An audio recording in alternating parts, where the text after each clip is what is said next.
আসন এখানে কম বেশি হতেই পারে, তবে এখানে আমাদের আত্মসম্মান বোধে লেগেছে, এটাও একটু বলা প্রয়োজন। আসন সমঝোতায় সর্বপ্রথম আলোচনা শুরু হয়েছে 2 আমিরের, ডিসেম্বরের 9 তারিখ আমিরে জামাত এবং আমাদের ইসলামী আন্দোলনের আমির পীর সাহেব চরমনাই দুইজন একান্তে বসেছিলেন। যেহেতু আপনি প্রশ্নটা করেছেন, এটা আসতে হয়, আমি এদিকে যেতে চাই নাই। প্রথম দিনই তিনি ইনসাল্ট করেছেন। আপনারা জানেন বিভিন্ন জরিপ প্রকাশ হয়। 9 ডিসেম্বর যেদিন তারা দুইজন বসেছিলেন, সেদিন প্রথম আলোতে একটা জরিপ প্রকাশ হয়েছিল। সেই জরিপ আপনারা দেখেছেন।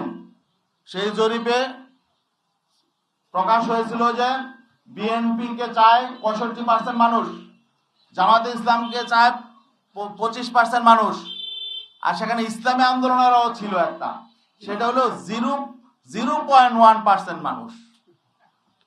ঠিক আছে, ওই দিন বসার পরে আলোচনা শুরুতেই জামাতের আমির মোহতারাম তিনি আমাদের আমিরকে বললেন যে এই একটা প্রথম আলোতে একটা জরিপ এসেছে, দেখেন। তাহলে এটার অর্থ কি? এটার অর্থ হলো যে তাকে ইনসাল্ট করা, যে আপনাদের তো কোনো পয়েন্টই নাই, মানে জনমতে আপনাদের কোনো কি নাই, কোনো 1%ও নাই। 0.1 মানে 1%-এর শতভাগের 1 ভাগ। তো এটা হলো উনি ইনসাল্ট করে শুরু করেছে যাত্রা। সেদিনই মোহতারাম আমির আমাদেরকে বলেছেন যে তাদের কিন্তু মতলব ভালো নয়, তারা হয়তো আমাদেরকে সাথে বেইনসাফি করবে। কারণ তিনি আমাকে এই জরিপের কথা কেন আনলেন সেখানে, পরে আমরা দেখলাম শেষ পর্যন্ত তারা এই জরিপের মধ্যেই ছিল। এবং সর্বশেষ মিটিং যখন আমার সঙ্গে হয়, ডক্টর আব্দুল্লাহ মোহাম্মদ তাহের সাহেব তিনিও বললেন যে আপনাদেরকে অনেক আসন দেওয়া হয়ে গেছে, জরিপে তো আপনাদের এত নাই। তখন তিনি আমার দেশের একটা জরিপের কথা সেদিন আনলেন। আপনারা জানেন আমার দেশেও একটা জরিপ প্রকাশ হয়েছিল এবং সেটা হয়তো তারাই করেছে। যাই হোক, জরিপ কারা করে এটা আপনারাও জানেন।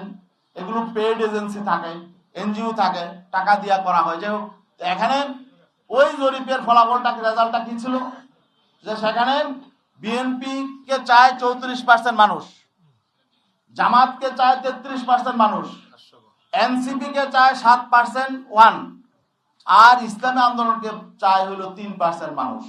আচ্ছা বলেন দেখি, জামাতকে যদি 33% মানুষ চায়, এনসিপি কে যদি 7% মানুষ চায়, তো 40% হয়ে যায়। আর বিএনপি চায় 34%, বিএনপি কে চায়, তাহলে তো বিএনপির থেকেও এখন যদি এনসিপি তাদের সঙ্গে আছে, বিএনপির চেয়ে 6% ভোট তাদের বেড়ে গেছে। এখন তাহলে আমাদের কি আর এখানে অবস্থান থাকে? এখন তখন যখন তারা বলে জরিপে তো তা আসলে আপনাদের তেমন অবস্থান নেই, তো এখন তাহলে বোঝা গেল যে তারা যে আসন দিয়েছে এটা অনুগ্রহ করে দিয়েছে। তা আমরা তো কারো অনুগ্রহের পাত্র হয়ে রাজনীতি করতে চাই না।